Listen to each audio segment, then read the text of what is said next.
It stood frozen at the water's edge when I found it. A Doberman pup, not even 4 months old, so gaunt that its ribs pressed through the black and tan fur matted with mud. Later I would call it Shadow, and there in the murky water before it, a pair of moss-green eyes lay still, cold, belonging to the alligator, tracking every breath it took. The sun had just passed its peak, pouring white heat onto the still surface. The air shimmered, warped like a broken mirror. Cicadas shrieked, crickets rasped, but otherwise the swamp itself seemed to hold its breath. Shadow stood less than 10 feet from the water. His legs trembled, mud cracked into dry streaks across his back and paws.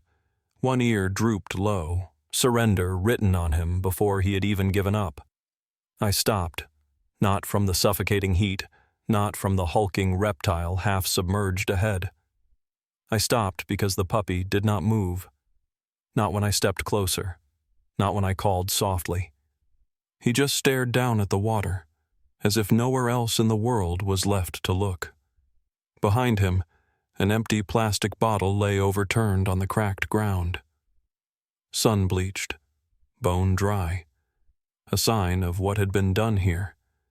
Someone had left him this way, with a cheap illusion of care. My stomach twisted. I knew this kind of abandonment. I had seen it before. They always left something behind to soothe themselves, to pretend they weren't entirely cruel. But the ending was always the same. The alligator began to move. A sharp V opened in the surface, slow, deliberate, like a knife carving through glass. No splash, no sudden strike. It didn't need one. It only had to close the distance, inch by inch, until none remained. Shadow shifted a step.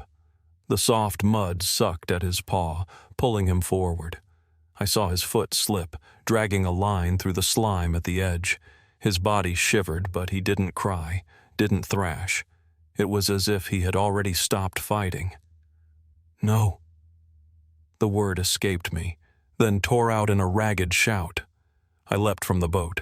The swamp mud swallowed my shoes, sucking at each stride. Every schluck as I wrenched free slammed in rhythm with my heartbeat. The alligator was closing. Those moss-green eyes caught the late sun, locked on the trembling body just one breath from the water. "Stay still," I shouted, though I knew he couldn't understand. He didn't look at me. His gaze never left the water. Then his body slipped again. His small frame tipped forward, forepaws stabbing into the muck, about to fall. The alligator needed only a flick of its tail. I had no more time. I ran. The world erupted. Birds burst from the reeds in a storm of wings. The monster's surge split the water. My chest hammered, drowning out every other sound. I dove forward, hand lunging for the slick, cold fur. I caught him. He weighed almost nothing, like dry kindling. I yanked hard, dragging us both back onto the bank. In that instant, the water exploded. The massive jaws tore through the surface, teeth flashing white in the blaze of sun. The stench hit me first, raw and metallic. A guttural roar rolled out of its throat. I clutched Shadow tight, stumbling backward onto solid ground. The alligator veered, slid sideways, then slowly sank. The surface closed, still again, as if nothing had happened. Shadow shuddered against me, his breathing jagged and heavy. He didn't resist, didn't struggle. He pressed himself into my chest as if to vanish inside the warmth. "You're safe now. You're safe, little one." I whispered it, though even I knew it was a lie. He wasn't safe, not yet. Death had brushed its teeth across our skin, leaving a wound no eye could see, one that would linger long after this moment. My gaze fell to that overturned bottle lying stark on the cracked earth, a vile marker of betrayal.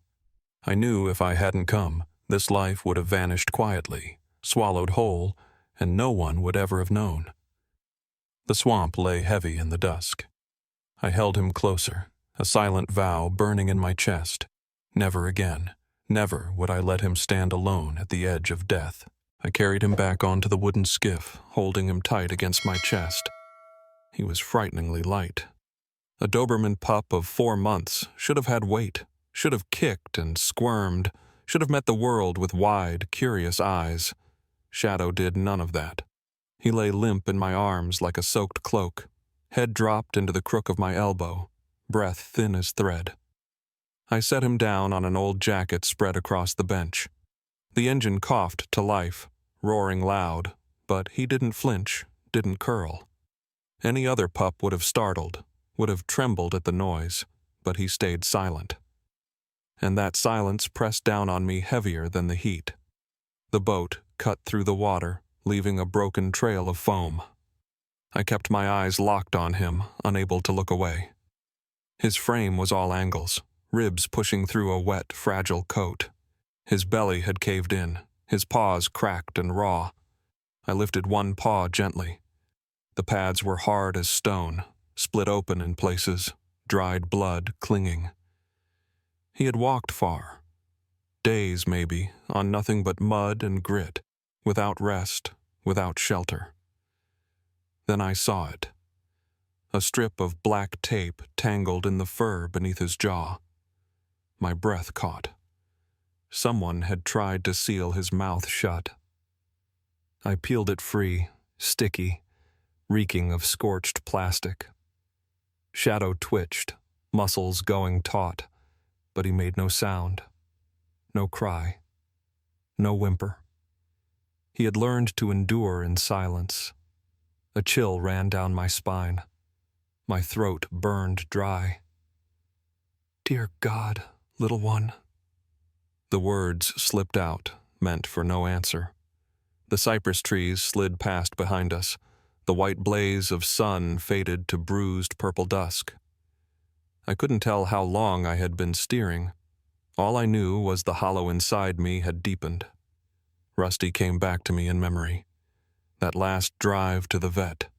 Sitting in the truck for an hour, my hand on his chest, feeling each beat slow until it was gone.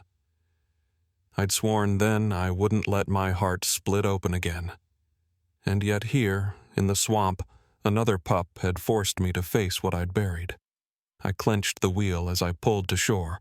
The landing was empty, not a soul around. I lifted him, feet dragging heavy on damp sand. He didn't fight, didn't resist. He pressed himself harder against me, as if to vanish into my arms. My old pickup waited a few yards away. I opened the door and placed him not on the seat, but against my chest again, where he curled tight like something breakable. One hand on the wheel, the other cradled his small body. The road back to Bro Bridge was deserted. Shadows stretched long across the glass, light fading into streaks of gold and gray. Shadow lay still, breath steady yet trembling, even his sleep restless. Every bump in the road made me clutch him tighter, afraid he might slip away. I told myself there was only one choice. Bayou Haven Rescue Center. There he'd have vets, caretakers, food, medicine. They'd know what to do. I repeated it like a prayer, but another voice cut in. "You're doing it again. You're going to leave him, just like you let Rusty go." I shoved the thought aside. I couldn't keep him. I wasn't ready. Beside me, Shadow stirred. He lifted his head, met my eyes with a gaze so deep it stopped me cold. No fear, no trust, just emptiness. A void I had never seen in any living thing, and in that instant I knew. He had watched too many hands reach toward him, only to pull away. I turned my face, unable to take that stare, but my hand stayed on him, firm, holding him close. The truck veered down the narrow road into town. Darkness was closing in. Ahead, the faded sign for Bayou Haven Rescue Center flickered into view.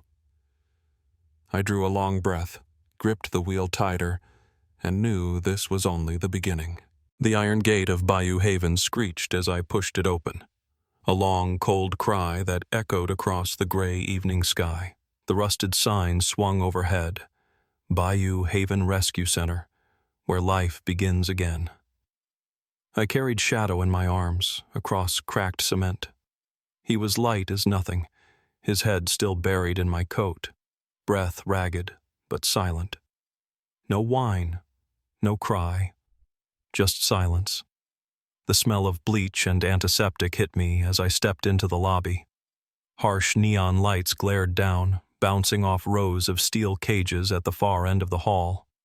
A woman with silver hair tied back looked up from the desk. No gasp, no pitying "oh my God," just a steady gaze. She rose, came forward, and handed me a towel still warm from the dryer. "Lay him in this," she said, voice even. I nodded, wrapped Shadow in the towel. His body trembled slightly, but he didn't resist. He curled in on himself like this was nothing new. "Information?" she asked, sliding a form across. "Atchafalaya swamp. No collar. No tag. About 4 months." My voice was thick, the words heavy as lead. "Name?" she asked without looking up. I hesitated. Then it slipped out, quicker than thought. "Shadow." The word landed on the paper like a vow, though I knew I might not be strong enough to keep it. She nodded, scribbled, then gestured down the corridor. "Empty run, number 14. Follow me." Barking echoed from cages on either side. Whines, scrapes of paws on steel, panting against wire. Pairs of eyes followed us, flashing with hope, dimming again when they realized I wasn't here for them. I held Shadow closer. He stayed still, only flinching when a big hound broke into a furious bark from Kennel 7. At 14, she opened the gate and set a folded blanket in the corner. "Safe here." Food, water, rest. I crouched, set Shadow down on the blanket. He didn't sniff, didn't circle. He just stood there, staring at the stained white wall as though searching for a door that wasn't there.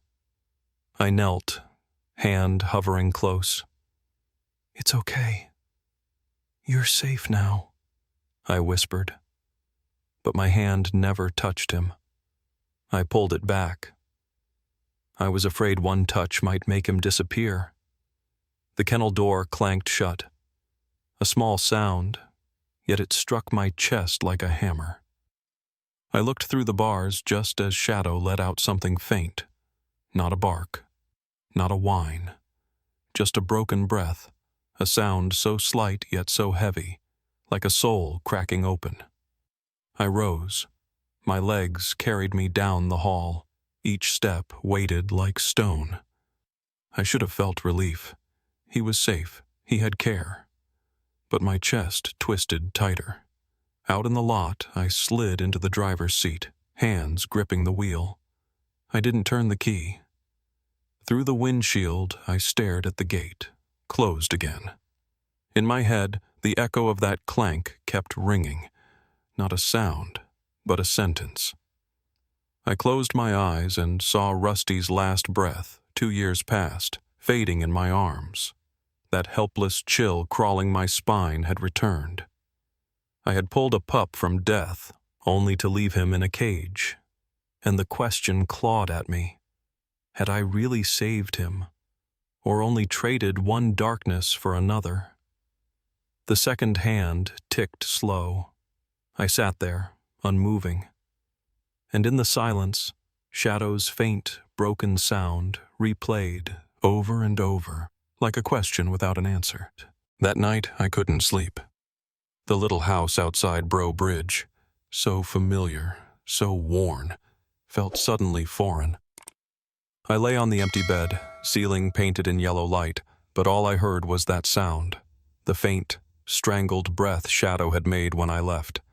Not a bark, not a whine, just a small, broken exhale, a sound so slight anyone else might dismiss it.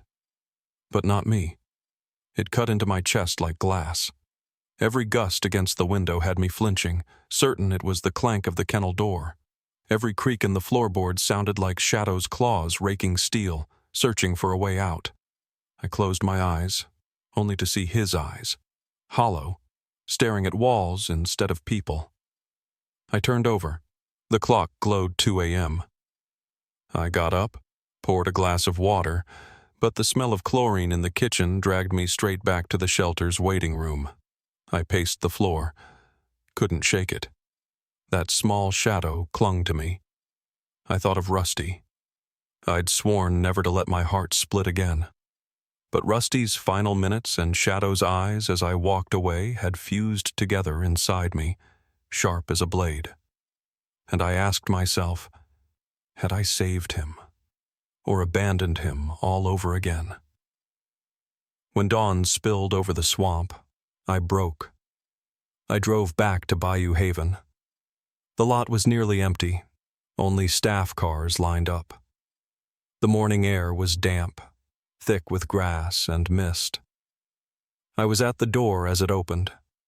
The silver-haired woman from yesterday looked at me, nodded faintly, and murmured, "You're here for the Doberman, aren't you?" I almost didn't believe her voice. I just nodded. She sighed. He had a rough night.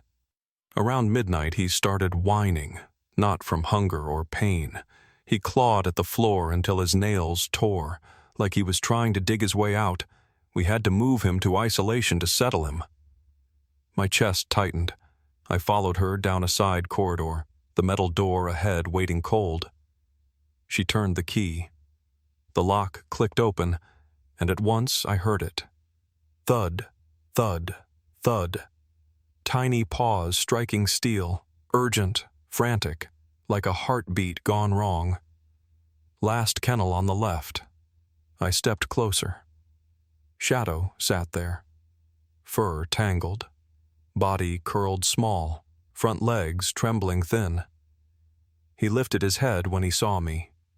No leap, no bark. Just stillness, as if the sight before him couldn't be real. I dropped to my knees, pressed my hand against the bars. "It's me, little one," I whispered. He didn't come forward, but he didn't retreat either. His deep brown eyes locked on mine, shaking, and then a sound. A soft woof, fragile as a question. "You came back?" I saw it. Clear as day. At the corner of his eye, a tear welled, shimmered, slid down his cheek, and struck the cold steel floor. Not rain, not illusion, a real tear. I froze. My chest clenched like a fist had wrapped around my heart. I had seen dogs beaten, abandoned, starved, but I had never seen one cry. It wasn't pain alone. It was despair, years condensed into a single drop, escaping the only way left. And in that instant, something inside me opened. A door I thought I had sealed the day Rusty left. I heard my own voice, hoarse, whispering, "I won't leave you again." No matter what. The woman beside me didn't look surprised. She only nodded slowly, a faint light softening her eyes. "I'll get the papers," she said. I stayed on my knees, gaze locked on Shadow. He was still trembling, still frail, but the emptiness was gone. His eyes held something new, like he had found a reason to wait, just once more. When that tear hit the steel floor, I knew I was beaten, not by Shadow, but by my own heart. I stood, voice hoarse. "I won't leave him again." "Give me the papers." The silver-haired woman didn't look surprised. She only nodded, her eyes softening as if she'd been waiting to hear those words. "I know," she said. "You came back." Not everyone does. On the wooden desk in her office, the stack of forms lay ready. They needed a signature, a photocopy of my license, confirmation I would take responsibility. Every line I read tightened the rope around my chest, yet lifted a stone that had crushed me through the night. My hand shook as I signed, not from doubt, but because I knew I was binding myself to a vow with no way out. "That's it," she said, smiling faintly as she slid the papers back. "You'll give him another life." I believe that I nodded, unable to trust my voice. We returned to the isolation wing. The metal door swung open, Shadow startled, paws scratching faintly at the steel.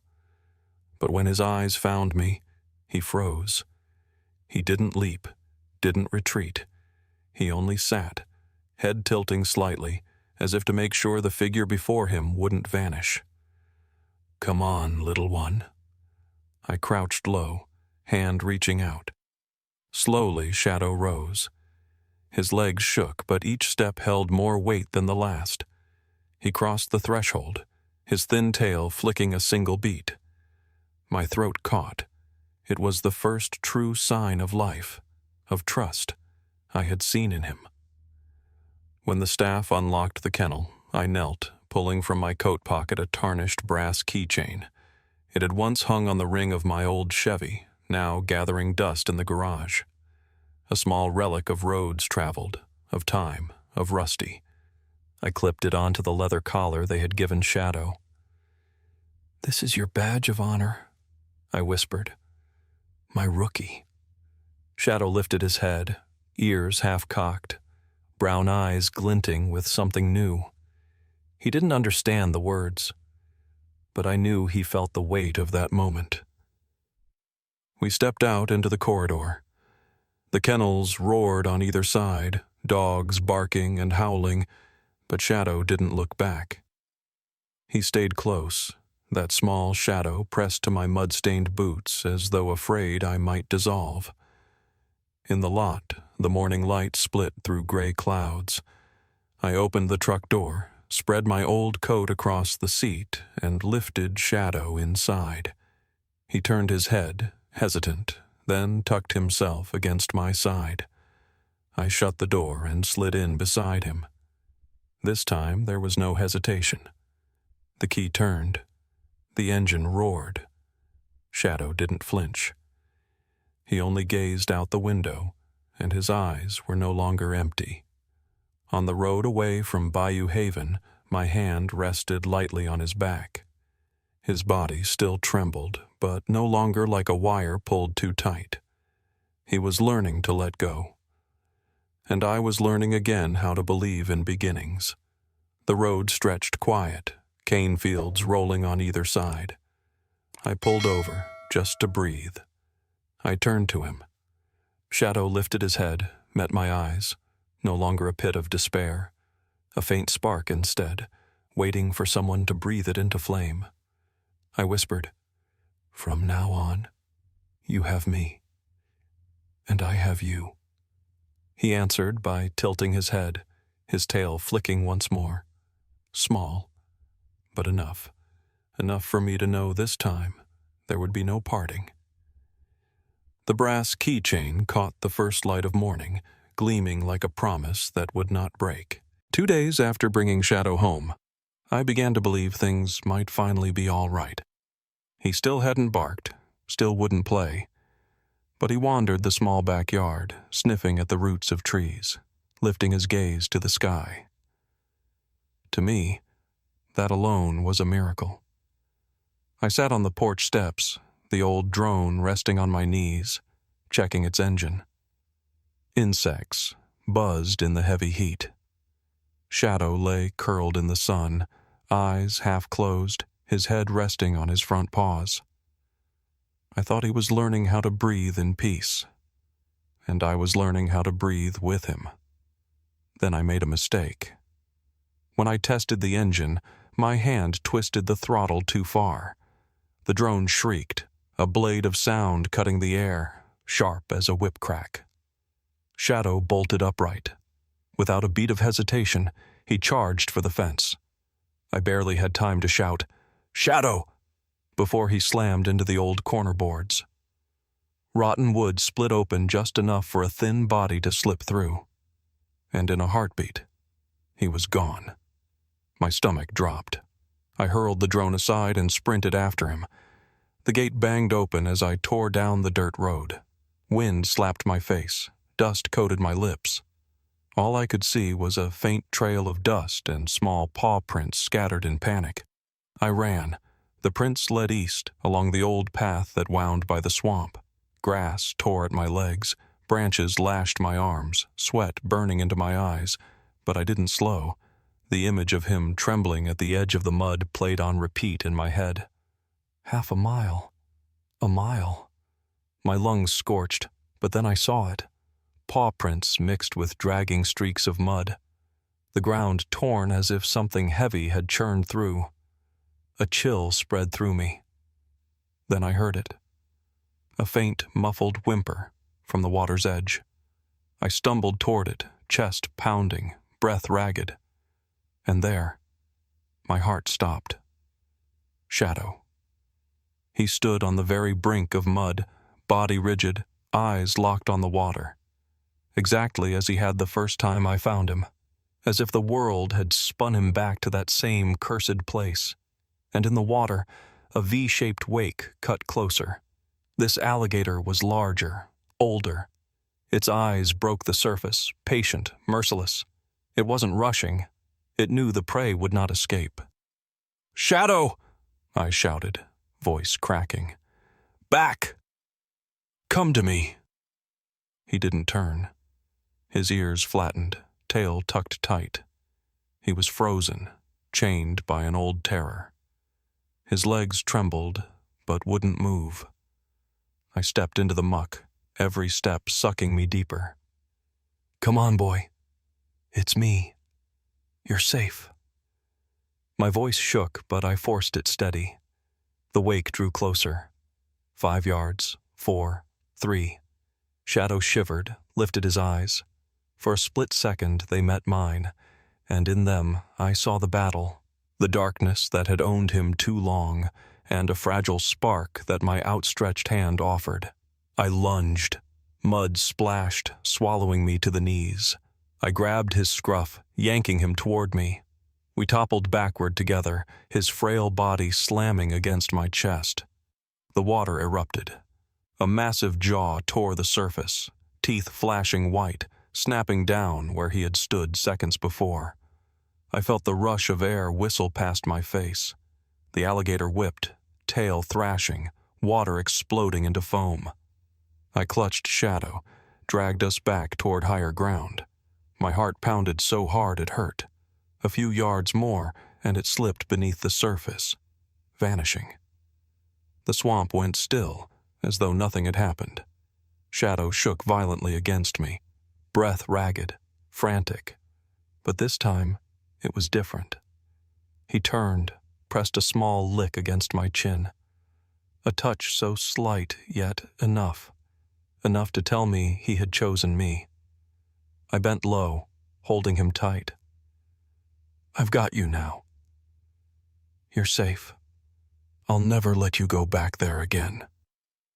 The wind sighed through the cypress. The sun leaned low, throwing long shadows across the water. I lifted him, heavier than before, but more alive, warmer.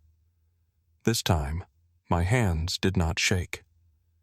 We walked away from the swamp carrying a new vow, not just to keep him from death, but to free him from the ghosts that haunted his soul. That night I sat on the wooden porch steps, Shadow stretched out by my feet. The late light poured across the damp grass, golden and soft. He didn't tremble anymore. He didn't press into corners or cling to me as if trying to disappear. He lay there, head resting on my leg, breathing slow and steady, as though his heart had finally decided this place was safe. I stroked down his back. His black and tan coat, once matted, was now clean, warm beneath my hand. His frame was still lean, but his eyes no longer held that hollow void. Instead, there was presence, life choosing to stay, choosing to trust. Night fell. I brought him inside. He didn't resist when I spread a blanket at the foot of my bed. That first night I feared he would bark, scratch, beg to escape. But no.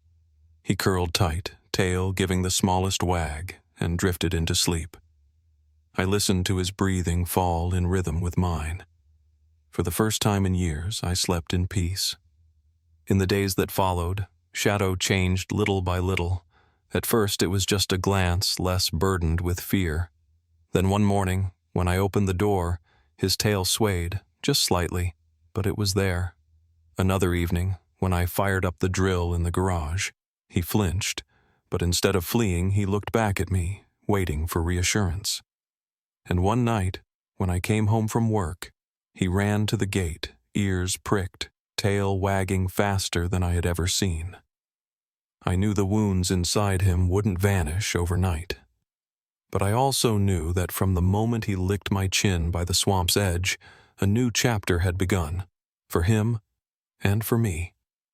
One morning I sat at my workbench in the garage, eyes on the brass keychain glinting against Shadow's collar. That small trinket, once nothing but an old scrap, had become a vow that I would never abandon him, and in return, he would never abandon me. Shadow stepped forward, sat, and fixed those deep brown eyes on me. I looked back and realized we didn't need words, only presence, only the choice not to turn away. People asked why I saved him, why I adopted him when I had sworn I would never open my heart again. I never had an answer big enough. All I knew was that afternoon by the Atchafalaya, when I saw him facing death in silence, I saw myself. Trapped between past and present, between fear and faith. Saving him was saving the part of me I thought I had lost. Now, every morning, when I open my eyes, I see Shadow on the porch, tail wagging softly as the day's first light spills over him. He looks at me without panic now, his gaze clear and calm. And I know, we have both stepped out of the dark. I tell this story not of a lucky pup, but to remind you of something simple. Compassion is not a passing feeling. It is action. It is the moment you turn back instead of walking away. It is when you extend your hand, even if your heart is still afraid. Shadow is only one. But out there, thousands more shadows wait, trembling in silence. They don't need promises. They don't need empty tokens left behind. They need only a decision that this time someone will not turn away. I look at Shadow, his small head lifted in the sunlight, his eyes brighter than ever. I smile, whisper, "We found each other." And I believe, from that moment on, we were both home. Shadow's story doesn't end with some sudden miracle. It ends with a simple decision, not to turn away. I am only an ordinary man carrying my own losses, but it was a small puppy who taught me that compassion does not live in words. It lives in action. If you've stayed with me through this story, I want to leave you with this. Out there are countless lives like Shadow, shaking, silent, waiting. You may not be able to save them all, but you can save one. And sometimes, that choice is enough to change two lives forever. Thank you for walking beside me and Shadow to the end of this story. If it touched your heart, please share it so more people will remember. Compassion is not a passing feeling, but an act that can change someone's world.